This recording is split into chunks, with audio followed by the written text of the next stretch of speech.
rero tujya kubaha inkuru umugabo bita G-Tough wajya guperforminga muri Genesis Comedy ariko mwibuke ko muri kumwe n'umunyamakuru bita Semana iyo nkuru nabona yireba Semana yavuze amakuru harya bavuga giye nkuru ya muri bibiri twavuga ku nkuru ya yandi hajya niba ari nacyo turakomeje awe mana mukaru we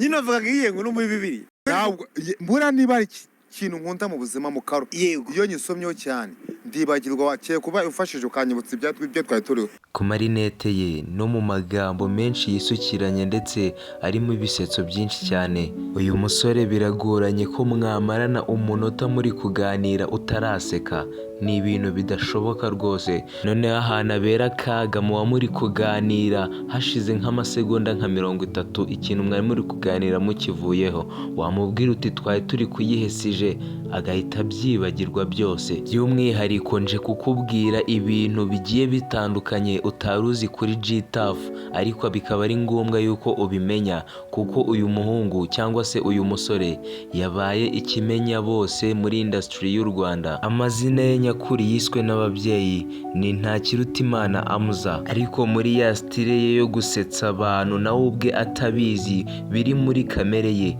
hari igihe rwose abeshya abantu akababwira yuko yiswe na se G-Tough. G-Tough ari izina yiswe na se kandi ni iryo we yiyise ubwe. Ikindi kintu wamenya kuri G-Tough nuko buriya ngo mu bintu byo kurya no kunywa, usibye mukaru akunda cyane kurusha ibindi byose, mu kurya akunda umuceri, amashaza cyangwa se amajeri, bakamushyiriraho n'agafi cyangwa se indi nyama iyo ari yo yose ndetse na mayonezi hafi aho ngaho. Ibyo nibyo bintu ngo yumva akunze cyane, nibyo bintu akunda cyane kuba yarya. Naho mukaru ye ayikunda cyane kugeza naho mu kiganiro yakoranye na Irene yamubajije ati ese urose wabaye perezida ni iki kintu cya mbere wahita ukora? G-Tough nta guca ku ruhande yahise avuga yuko yahita ashyiraho uruganda rutunganya amajyane. Ibyo ngibyo akaba ari ibintu byazatuma akomeza kunywa icyayi cy'umwimerere byahataye. Ibi ngibi ni ibikumvisha uburyo ki uyu musore G-Tough akundamo mukaru. We yarivugiye ati njyewe naretse ibiyobyabwenge rwose none nsigaye nikundira mukaru, nicyo kintu cya mbere njyewe ninywera. Ikindi kintu utaruzi kuri G-Tough nuko yagiriye crush Miss Muheto.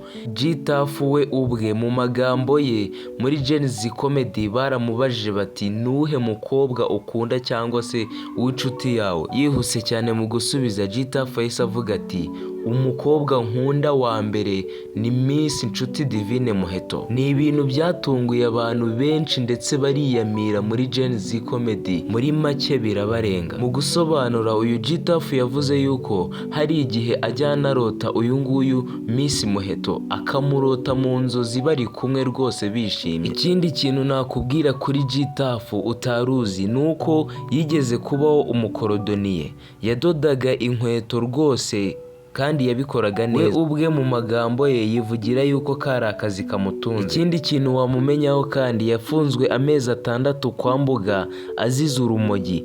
Nanone arongera afungirwa Imageragere akorayo umwaka umwe n'igice.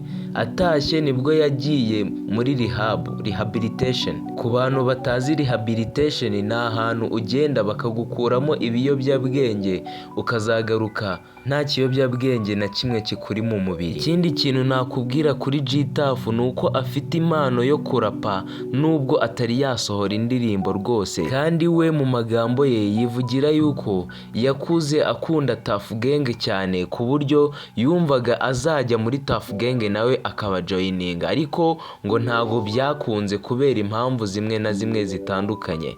Ariko nanone ejo bundi nibwo yahuye na Paxson bari muri studio amuhimbira indirimbo rwose, arimo amwereka uburyo ki yanejejwe no guhura nawe kandi yaramufanaga muri Tough Gang, kandi akaba ari no kubigereranya n'inzozi akavuga ati nshobora kuba ndi kurota rwose.